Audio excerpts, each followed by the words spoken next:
은총이 그에게 있을지어다 하리라.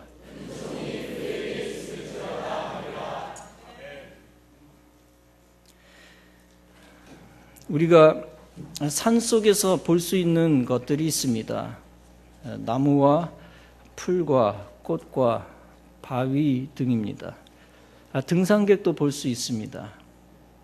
산 꼭대기에 올라가서는 밑에 아파트들이 다 보입니다. 산 아래쪽에서는 산의 형상이 바라 보입니다. 더 멀리 떨어져서 보면은 산 전체가 잘 보이는데, 이곳 난곡 지역에서 관악산을 보면 산세, 산 형태가 분명하게 보입니다.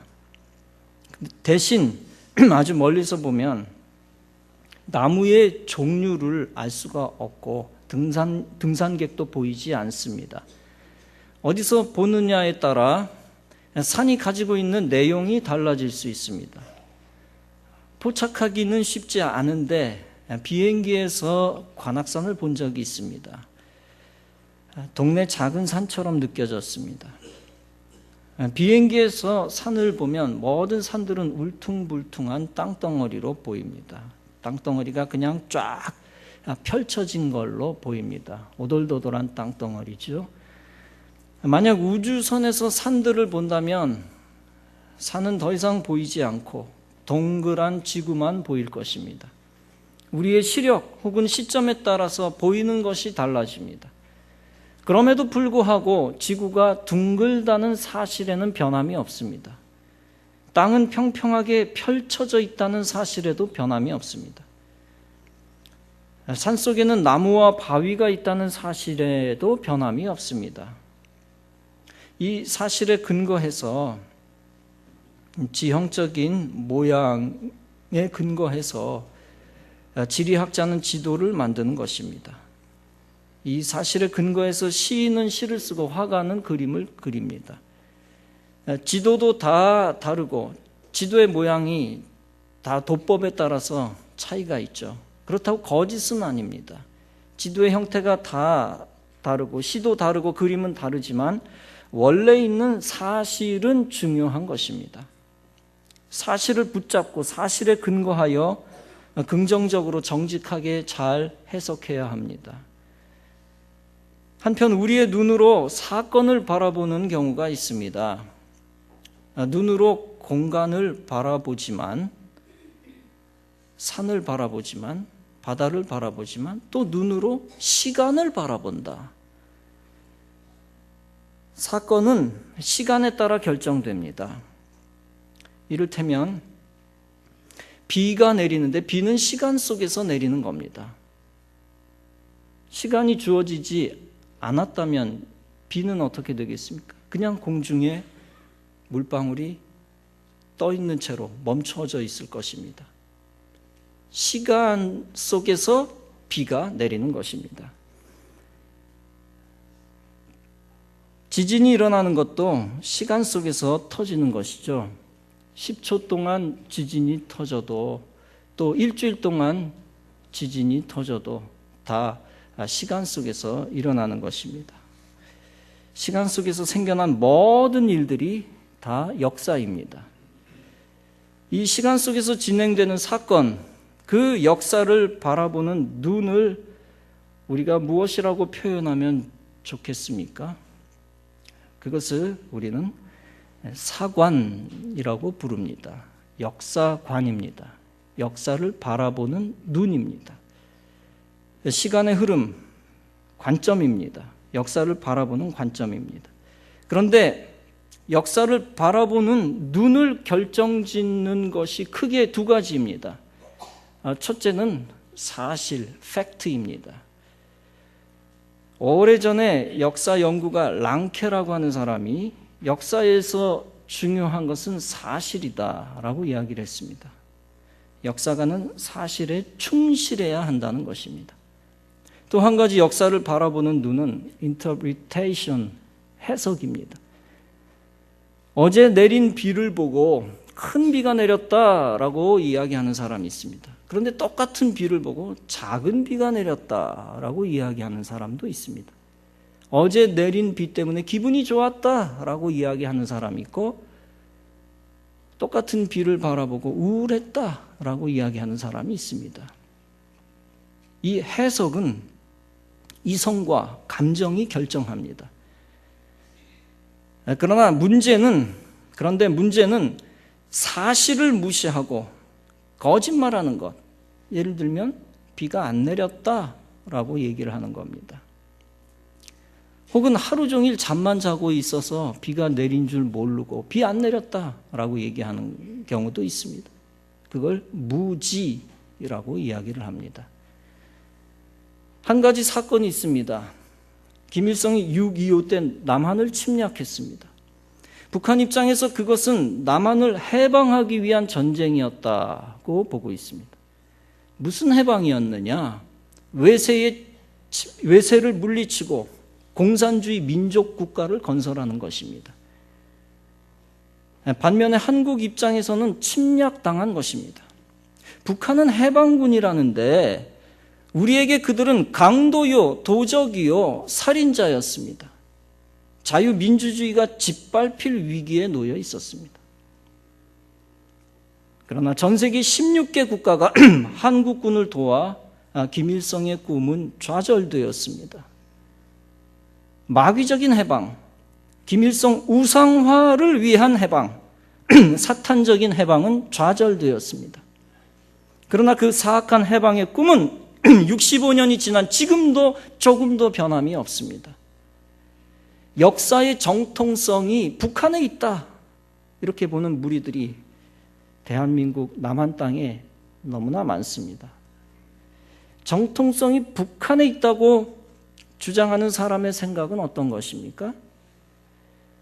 우리는 어쩔 수 없이 억지로 남한 대한민국 땅에 살고 있다는 겁니다.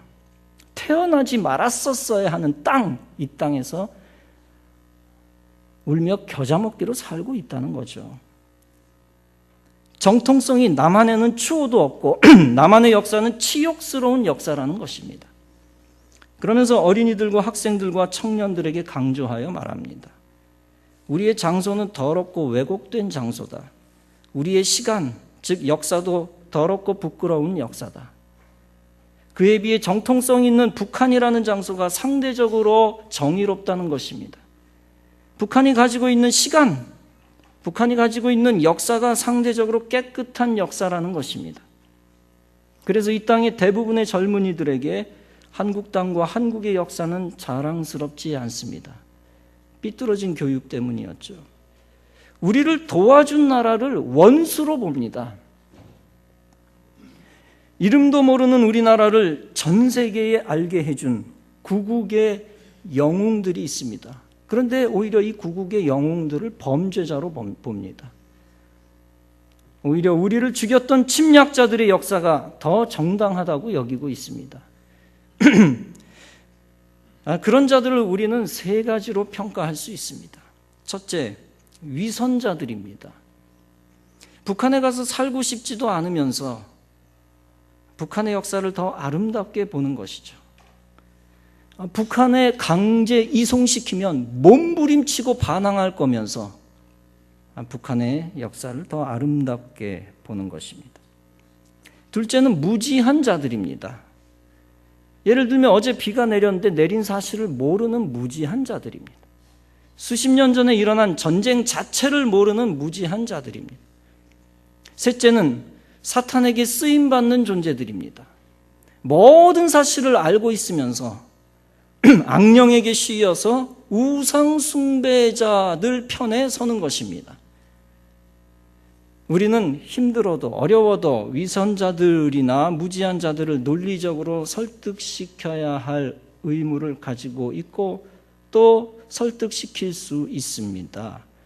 그들이 사실을 제대로 알면 돌이킬 것이고 그들이 당해보면 정신 차릴 것입니다. 그러나 사탄에게 사로잡힌 인생은 팩트를 알아도 돌이킬 수 없습니다. 심지어 사탄의 무리들에게 당하고 또 당해도 돌이킬 수 없습니다. 인간이 논리적으로 설득해도 돌이키지 않습니다. 오직 하나님의 성령께서 직접 건드리시고 다스릴 때만 돌아오는 역사가 있게 될 것입니다. 우리가 시간과 장소를 바라볼 때 어떤 눈으로 바라보아야 합니까? 다시 말하면 역사와 사회를 바라볼 때 어떤 눈으로 바라보아야 합니까? 하나님의 축복받은 성도들은 하나님의 눈, 신앙의 눈으로 바라보아야 될 줄로 믿습니다. 하나님이 대한민국 역사를 어떻게 이끄셨습니까? 하나님이 이 나라를 우상숭배 국가가 되지 않게 하기 위하여 전 세계를 움직이셨습니다. 이 나라가 세계 최극빈국이 되지 않도록 전 세계인들의 피의 희생을 사용하셨습니다. 남한만이라도, 대한민국만이라도 수백만 명이 굶어 죽는 나라가 되지 않도록 과거의 전쟁 중에 하나님께서 날씨까지 바꾸어 주셨습니다. 전쟁에서 지지 말라고 날씨까지 바꾸어 주셨습니다. 그리고 가장 중요한 것은 이 땅에 1000만 기독교인들이 탄생하도록 필요한 지도자들을 세우신 것입니다. 인간의 역사관, 인간의 사관은 다 불완전합니다. 엘리트 사관도 우리에게 중요한 것이 아닙니다. 거꾸로 민중사관도 우리에게 중요하지 않습니다. 식민사관, 전쟁사관, 서양중심사관, 동양중심사관 다 중요하지 않고 합당하지도 않습니다. 또 계급투쟁사관도 불건전한 사관이라 가까이 해야 할 사관이 아닙니다. 오직 우리에게 중요한 것은 하나님이 역사를 다스리신다는 하나님 중심 사관인 것을 믿으시기 바랍니다. 오직 하나님의 능력만이 인간과 자연 만물과 역사를 다스리신다는 구원 사관, 구속 사관만이 중요한 것입니다. 하나님의 구속 역사 속에서, 구원 역사 속에서 하나님이 가장 아름답고 귀한 것을 주셨습니다. 그것이 바로 구원의 통로, 구원의 배, 구원의 방주, 교회인 것입니다. 그리고 가장 아름답고 귀한 교회의 역사를 가장 아름답게 앞으로도 이끄실 것입니다. 그런 교회에 속한 자로서 교회를 자랑스러워하고 교회를 사랑해야 합니다. 애국심도 중요하지만 애교심, 학교 사랑하는 애교심 말고 교회 사랑하는 애교심이 훨씬 더 중요합니다. 믿음 없는 자처럼 교회 역사를 부끄러워할 것이 아니라 구원받은 자녀답게 교회 역사를 귀하게 여겨야 할 것입니다. 본문은 말씀합니다. 그가 머릿돌을 떠서 내놓을 때 사람들은 그 돌을 보고 외칠 것이다. 은총이 그에게 있을지어다. 같은 말을 바이블에서 보니까 이렇게 외치고 있습니다. God bless it. God bless it. 하나님이 스룹바벨을 축복하시기를, 하나님이 성전을 축복하시기를 이라는 말입니다. 그것을 표준 세번역을 보니까 이렇게 표현하고 있습니다. 아름답다, 아름답다 하고 외칠 것이다. 다 같은 말이에요. 맥이 통하는 겁니다. 은총이 있을지어다. 아름답도다. 그에게 축복이 있을지어다. 성도 여러분, 그렇습니다. 종말의 때에 성전의 영광을 회복하기 위해 애쓰는 사람들을 하나님이 방치하지 아니하시고 책임지실 것입니다. 교회를 무너뜨리려는 세력이 도리어 교회를 재건하려는 사람들을 칭송할 것입니다. 너희는 아름답도다. 하나님의 대적들이 도리어 하나님을 두려워하여 성전을 아름답다고 존경할 것입니다. 스가랴 선지자는 크고 원대한 꿈을 가지고 있었습니다. 무너진 성전을 다시 일으켜서 하나님의 영광을 드러내야 되겠다. 당시 거의 5만 명이나 되는 포로들이 바벨론에서 풀려나 돌아왔습니다. 그들은 곧바로 번제단을 만들었습니다. 그리고 70년 동안 드리지 못했던 예배를 드리게 되었습니다. 예루살렘으로 돌아온 지 2년 2개월이 지나 성전의 기초를 놓았습니다. 함께 돌아온 유대 총독 스룹바벨과 그 일행들이 그 일을 했습니다. 바사 왕, 즉 페르시아 왕 고레스가 신앙의 자유를 주었습니다.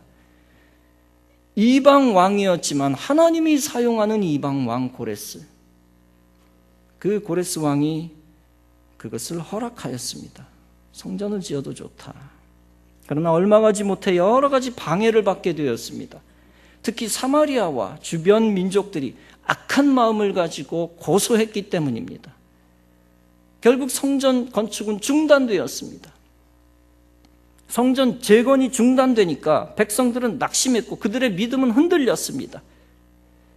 건축이 중단된 이유는 하나님이 함께 하시지 않았기 때문이라고 단정했습니다. 이런 상황에서 스가랴는 본문에서 환상을 통해 백성들을 격려합니다. 그런 과정에서 스가랴는 순금 등대와 두 감람나무, 즉 올리브나무의 환상을 보고 선포합니다. 본문에서 다음과 같은 스가랴의 고백이 나옵니다. 천사가 나에게 무엇을 보느냐고 묻기에 내가 대답하였다. 순금으로 만든 등대, 즉 등잔대를 봅니다. 등잔대 꼭대기에는 기름을 담는 그릇이 있고 그 그릇 가장자리에는 7대롱에 연결된 등잔 7개가 놓여 있습니다. 등잔대 곁에는 올리브나무 2그루가 서 있습니다. 그런데 하나는 등잔대 오른쪽에, 다른 하나는 등잔대 왼쪽에 있습니다. 여러분, 여기서 등잔대는 교회를 의미합니다. 환상 속에서 이 교회는 모든 것을 갖추었습니다. 순금으로 만들어져 있는 등잔대입니다. 기름을 담을 그릇도 있습니다. 등잔 7개도 있습니다. 관들도 연결이 되어 있습니다. 그 곁에는 올리브나무 2그루도 있습니다. 성전 재건을 위한 모든 것을 갖춘 것으로 보입니다. 이 환상대로 그 백성들은 성전을 재건할 모든 것을 갖추었는지도 모릅니다. 그러나 정작 중요한 것은 기름입니다. 기름이 없다면 그 모든 것이 다 헛것이 되어버립니다. 훌륭한 촛대가 있어도 기름이 없다면 불을 밝힐 수 없습니다. 물론 기름만 있고 촛대만 있어도 불을 밝힐 수가 없지요. 그런데 백성들에게는 기름이 아직 준비되지 않은 것처럼 보입니다. 그때 하나님은 환상을 통해 스가랴에게 가장 중요한 말씀을 하십니다. 성전에 있어서 가장 중요한 기름과 같은 존재를 알려주시면서 강조하십니다. 본문에서 스가랴는 다음과 같이 고백하고 있습니다. 이것들의 의미를 천사가 내게 이렇게 말해주었다. 이것은 주께서 스룹바벨을 두고 하신 말씀이다. 만군의 여호와께서 말씀하시되 이는 힘으로 되지 아니하고 능으로 되지 아니하고 오직 나의 신으로 되느니라. 즉 성전 건축은 너희 인간의 힘만으로는 안 된다는 것입니다. 성전 건축할 마음과 재료를 다 준비했어도 그것만 가지고 안 된다는 것입니다.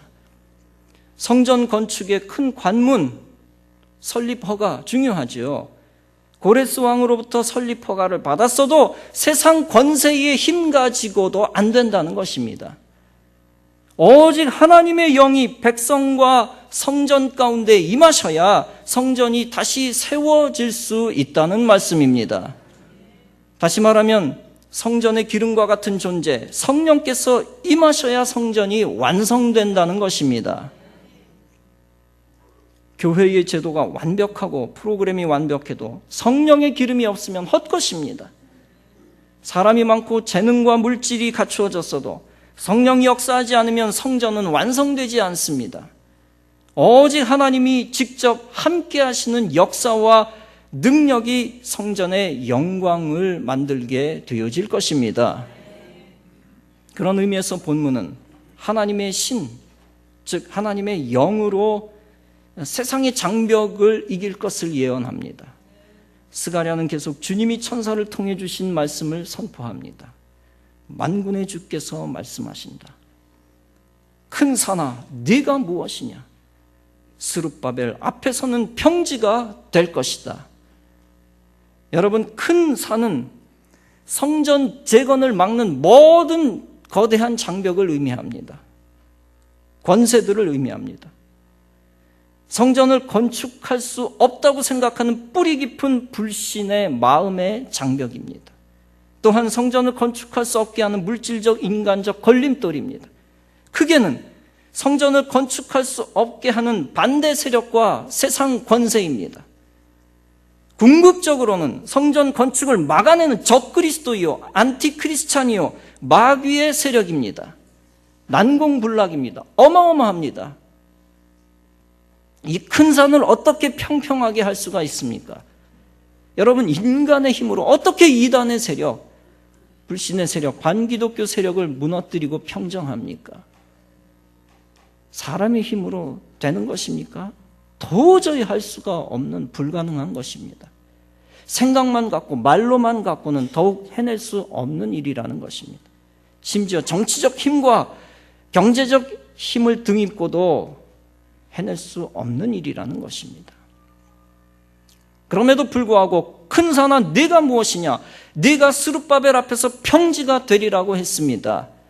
이 말씀은 하나님의 영이 임하시면 산이 평지가 되는 역사가 일어난다는 것입니다. 하나님의 능력이 임하시면 성전의 영광을 회방하는 마귀 세력이 물러간다는 것입니다. 창조주 하나님이 역사하시면 성전 재건의 역사가 일어난다는 것입니다. 그 역사를 믿고 재건하라, 믿고 성취하라, 그리고 하나님이 하시는 것을 보라는 것입니다. 실제 하나님의 신이 임하시니 역사 속에서도 성전은 재건되는 역사가 일어납니다. 에스라 6장은 말씀합니다. 다리오 왕 6년 아달월 3일에 전을 피력하니라. 이스라엘 자손과 제사장들과 레위 사람들과 기타 사로잡혔던 자의 자손이 즐거이 하나님의 전 봉헌식을 행하니라. 할렐루야. 하나님의 능력이 임하니까 예루살렘 성전은 다시 일어서는 역사가 일어난 것입니다. 그런데 성전 재건의 역사는 과거 한 역사의 시간적인 사건 속에서만 끝나는 것이 아닙니다. 그것은 오늘날에도 미래에도 종말에도 또다시 나타나게 되어질 사건입니다. 성전 재건의 사명은 오늘날에도 또다시 이스라엘 민족들에게 주어졌습니다. 성전 재건의 사명은 또 다른 현재 진행형입니다. 이스라엘뿐 아니라 오늘날 대한민국 기독교인들에게도 성전 재건의 사명이 주어졌습니다. 작게는 우리 애광교회 성전 이전 건축이 성전 재건인 것을 믿습니다. 많은 과제와 난관이 첩첩산중 있습니다. 시간이 걸릴지도 모릅니다. 그러나 큰 산을 평지로 만드시는 성령의 역사를 의지할 때 반드시 성취되는 역사가 일어날 줄로 믿습니다. 이제 크게는 한국교회의 성전 재건이 남아 있습니다. 반기독교 세력과 반기독교 언론에 의해 한국교회가 영적으로 많이 파괴되었습니다. 구원받아야 할 한국교회 신자들이 뿔뿔이 흩어지고 세상 사람이 되기도 했습니다. 교회를 계속 허무는 작업은 아직 끝나지 않았습니다. 교회의 씨를 말리고자 하는 세력들이 지금도 조직적으로 움직이고 있습니다. 그러나 의식 있는 하나님의 백성들은 교회만이 구원의 통로임을 알고 있습니다. 그래서 어머니 같은 교회들을 다시 일으켜 세울 꿈을 가지고 있습니다. 교회를 통해 하나님이 영광을 받으시기 때문입니다. 교회를 통해 하나님의 나라를 하나님께서 이 땅에 이루시기 때문입니다. 그리고 여전히 교회를 통해 구원받는 천국 백성들을 만들고 계시기 때문입니다. 그리스도의 몸, 교회를 그래서 하나님이 아끼시고 사랑하지 않겠습니까?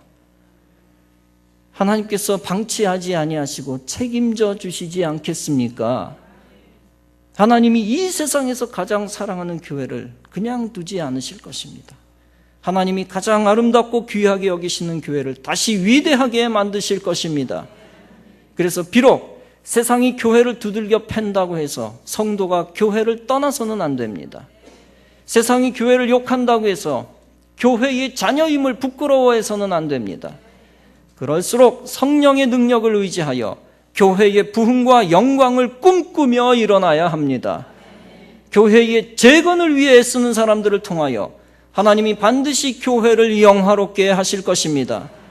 그리고 재건된 한국교회를 통하여 전 세계 제3세계 하나님 나라가 펼쳐질 것입니다.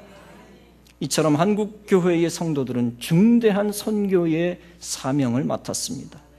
그 선교의 사명을 감당하기 위해 한국교회를 반드시 튼튼하게 재건해야 합니다. 한국교회가 다시 에스라 시대의 성전처럼 재건되는 날, 온 천하 백성들이 성전을 찬양할 것입니다.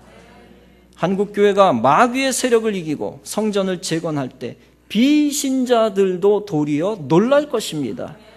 한국교회가 영광된 성전에 머릿돌을 끼워 승리를 선포할 때 위정자들도 놀라 하나님을 두려워할 것입니다. 스가랴는 성전에 은총이 있을 것이다 라는 예언을 받은 동시에 또 계속해서 계시를 받습니다. 주께서 나에게 말씀하셨다. 스룹바벨이 이 성전의 기초를 놓았으니 그가 이 일을 마칠 것이다. 그때야 비로소 너희는 만군의 주께서 나를 너희에게 보내셨다는 것을 알게 될 것이다. 시작이 미약하다고 비웃는 자가 누구냐? 이 7 눈은 온 세상을 살피는 나 주의 눈이다. 여호와의 눈이라는 것입니다. 스룹바벨의 다림줄, 즉 돌로 된 측량줄을 손에 잡으면 사람들은 그것을 보고 기뻐할 것이다. 그렇습니다. 사랑하는 성도 여러분, 하나님의 몸된 교회 성전의 영광을 위하여 한 걸음 한 걸음 싸워나가는 성도들을 하나님이 책임져 주실 것입니다. 세상 사람들이 처음에는 성도의 헌신을 미약한 일, 허튼 일로 여기고 세상이 당장 비웃어도 하나님은 세상을 부끄럽게 하실 것입니다. 한국교회의 성전의 영광이 회복되는 날, 하나님이 그리스도의 몸 성전을 영광스럽게 만드시는 날, 세상 사람들은 하나님이 이미 7 눈으로 세상을 감찰하고 계셨다는 사실을 깨달아 알게 될 것입니다. 성전과 하나님의 백성을 통하여 세상을 비추고 계셨다는 사실을 알게 될 것입니다. 처음부터 바라보고 계셨습니다. 그리고 성전이 재건되고 마지막에 스룹바벨이 놓는 돌, 다림줄, 돌로 된 측량줄을 보고 사람들이 기뻐하리라고 했습니다. 다시 말하면 성전 재건, 즉 하나님의 영광을 앞장서서 이루어 나가는 사명자들을 사람들이 기뻐할 것이라는 것입니다. 이처럼 성전을 위해 충성하는 자들은 온 세상의 기쁨의 대상으로 뒤바뀌어질 것입니다. 사랑하는 성도 여러분, 우리는 우리가 거하는 대한민국 땅을 저주하지 말고 기뻐하고 자랑스러워해야 할 것입니다.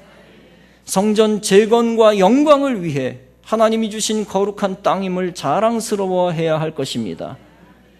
교회를 이루시기 위해 하나님이 역사하신 역사입니다. 바른 역사의식을 가지고 가치 있게 여겨야 할 것입니다. 동시에 하나님이 우리에게 주신 어머니 같은 교회를 세상이 비난한다고 자학하지 말고 자랑해야 할 것입니다. 나라를 부강하게 하는 뿌리가 교회임을 알고 자랑스럽게 여기고 교회를 부흥시켜야 할 것입니다. 또한 영혼을 구원하고 하나님 나라를 임하게 하는 유일한 축복의 통로임을 알고 목숨처럼 사랑해야 할 것입니다. 더 나아가 모든 악의 권세를 이기고 하나님의 정의를 이루는 뿌리임을 알아차리고 교회를 강하게 해야 할 것입니다. 사랑하는 성도 여러분, 결코 세상에 굴복하지 말고 저주의 역사관을 버리고 바른 신앙관을 가지고 하나님의 영을 철저히 의지하시기 바랍니다. 그리하여 마귀 나라 가운데 교회를 승리케 하고 성도들을 가치 있고 위대하게 하시기 바랍니다. 위대한 교회를 세워나가는 거룩한 전사로서 주님으로부터 큰 상을 받으시기 바랍니다. 그리고 교회의 영광을 위하여 충성하다가 후회함이 없는 인생이 되시고 은총이 그에게 있을지어다 하리라는 엄청난 축복의 선언을 들으시기 바랍니다. 여러분이 하나님 앞에서 무엇을 하다 왔노라고 고백하시고자 합니까? 하나님의 심판대 앞에서 내가 주님을 위해서 이것을 했습니다 라고 이야기를 해야 될 텐데 어떤 거 얘기를 하실 생각입니까? 오직 하나님이 주신 교회를 영광스럽게 만들기 위해 애쓰다가 교회를 재건하다가 주님 앞에 왔노라고 신앙 고백해야 하지 않겠습니까?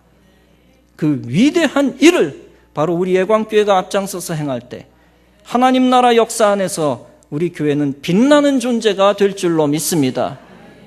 그리고 우리 교회에 속한 여러분들은 그 거룩한 공로로 인하여 하늘의 기쁨을 미리 맛보다가 영원한 하나님의 나라에서 영광스럽게 빛나는 큰 자들이 될 것입니다.